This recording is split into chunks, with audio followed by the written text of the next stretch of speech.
Good evening friends, welcome back to my YouTube channel Himachal GK from Pong wetland. दोस्तों, इस video में हम Indian constitution, geography और science के प्रश्न डिस्कस करेंगे। तो चलिए शुरू करते हैं। पहला प्रश्न हमारे पास 23। Parliament of India is composed of. भारतीय संसद में शामिल है।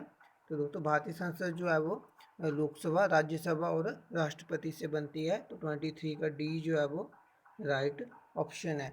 ठीक है दोस्तों, भारतीय संविधान के अनुच्छेद 79 के अनुसार जो है भारत की संसद राष्ट्रपति, राज्यसभा और लोकसभा से मिलकर बनती है। नेक्स्ट क्वेश्चन है 24। The president of India can be remove from his office by. Bharat के राष्ट्रपति को किसके द्वारा पद मुक्त किया जा सकता है? तो दोस्तों, वो संसद के द्वारा किया जा सकता है। तो 24 का डी जो है वो राइट ऑप्शन है।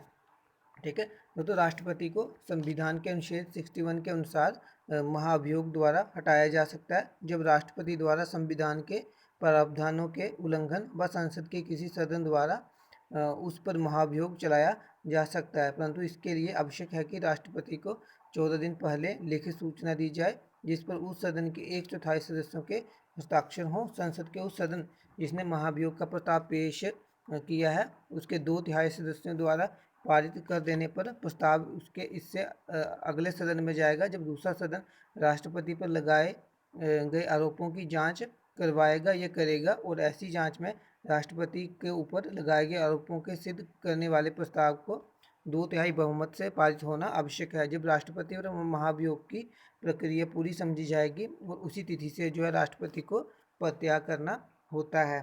25 है, which high court has jurisdiction over the state of Arunachal Pradesh. किस हाई कोर्ट के अधिकार क्षेत्र में अरुणाचल प्रदेश राज्य आता है? तो दोस्तों, वो गुवाहाटी है। तो 25 का ए जो है वो राइट ऑप्शन है। दोस्तों, गुवाहाटी उच्च न्यायालय की स्थापना 1948 में की गई। इसके अंडर असम, नागालैंड, मिजोरम और अरुणाचल प्रदेश आते हैं, और इसके खंडपीठ में कोहिमा, आइजोल और ईटानगर में है। ठीक है, नेक्स्ट क्वेश्चन है 26। The 9th schedule of the constitution of India was added by which amendment. Bharat के संविधान की 9वीं अनुसूची को कौन से संशोधन द्वारा जोड़ा गया?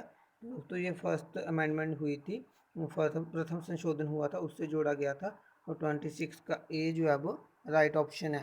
ठीक है दोस्तों, 9वीं अनुसूची जो है संविधान के प्रथम संशोधन 1951 के द्वारा जोड़ी गई। इसके अंतर्गत राज्य द्वारा संपत्ति के अधिग्रहण की विधियों का उल्लेख किया गया है। इस अनुसूची में सम्मिलित विषयों को न्यायालय में चुनौती नहीं दी जा सकती। वर्तमान में इस अनुसूची में 284 अधिनियम हैं।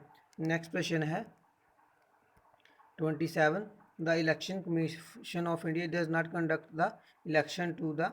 भारत का चुनाव आयोग इनमें से किस चुनाव को नहीं करवाता? तो दोस्तों, इसका जो राइट ऑप्शन है लोकल बॉडीज, स्थायी निकाय, तो इनका जो है वो इलेक्शन कमीशन नहीं करवाता है। ठीक है, स्टेट इलेक्शन कमीशन उसके द्वारा करवाए जाते हैं।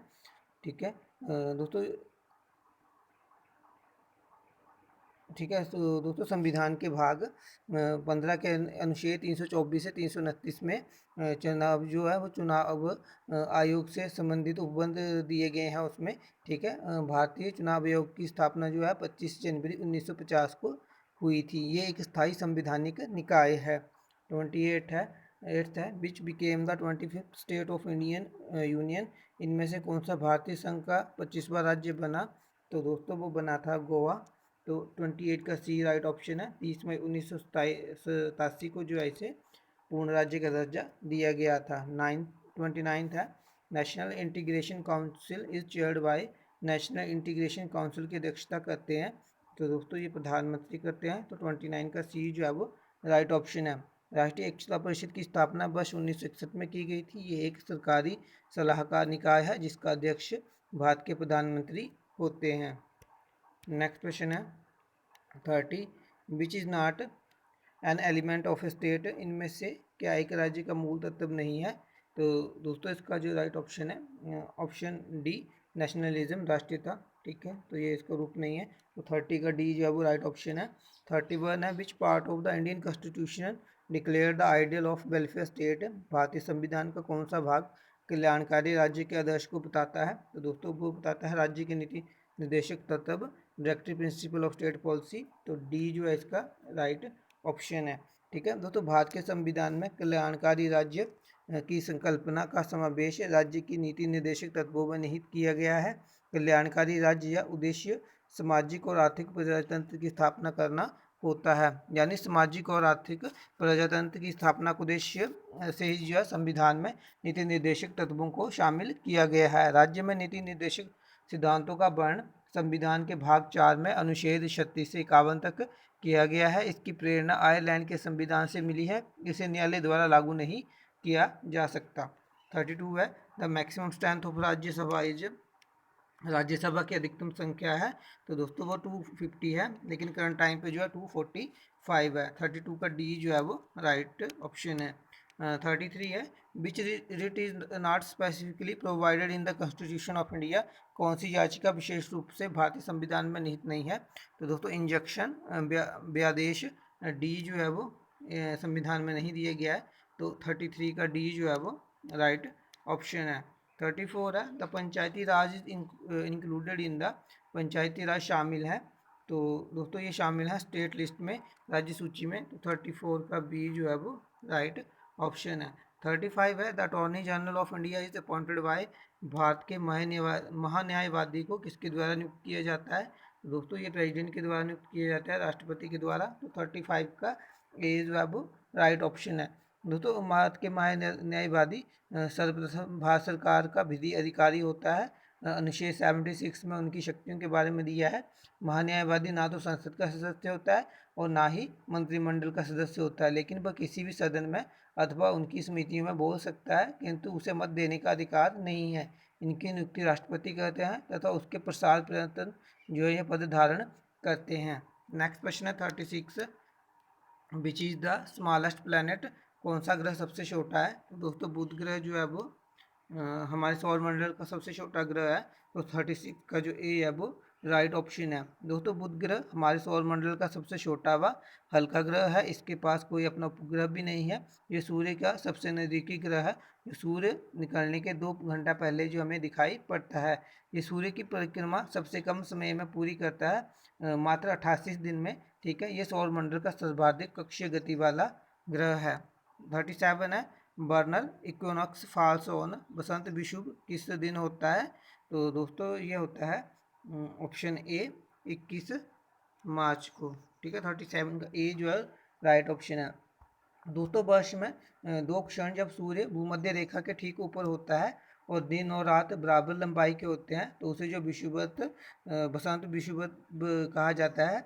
ठीक है, तो उत्तरी गोलार्ध में बसंत विषुव जो है वो 21 मार्च को पड़ता है जब सूर्य उत्तर की ओर जाते हुए आकाशीय भूमध्य रेखा को पार करता है, और दक्षिण गोलार्ध में ये 23 सितंबर को होता है जब सूर्य आकाशीय भूमध्य रेखा को पार दक्षिण की ओर बढ़ता है।